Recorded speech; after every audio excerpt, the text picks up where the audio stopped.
बिहान खाली पेट खाने नहुने यी 5 खानेकुरा धेरैले हरेक बिहान यही गल्ती गरिरहेका छन् तर बिस्तारै शरीरभित्र समस्या बढिरहेको हुन्छ।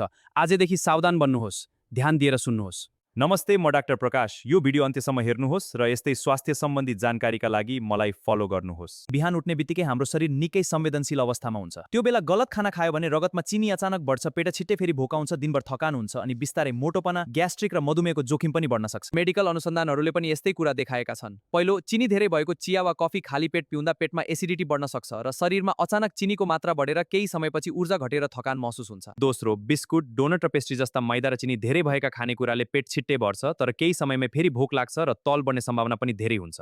तेस्रो, प्याकेटको जुसलाई धेरैले स्वस्थ ठान्छन् तर यसमा चिनी धेरै हुन्छ र फाइबर हुँदैन, त्यसैले फलफुल खानु राम्रो हुन्छ तर जुस होइन। चौथो, ससेज, बेकन जस्ता प्रशोधित मासुमा नुन, तेल र संरक्षक पदार्थ धेरै हुने भएकाले मुटु रोग र मधुमेहको जोखिम बढ्न सक्छ भनेर अनुसन्धानले देखाएको छ। पाँचौं, खाली पेट चाउचाउ वा जङ्क फुड खाँदा तेल, मसला र सोडियम धेरै हुने भएकाले पेटमा असर गर्छ र शरीर सुस्त हुन्छ। यसको सट्टा बिहान अन्डा, ओट्स, दही, फलफुल, दाल, चना, बदाम वा घरको स्वस्थ खाना खानु राम्रो हुन्छ जसले शरीर लामो समयसम्म ऊर्जा दिन्छ। बिहानको खाना सही हो भने दिनभरको शरीर सही चल्छ।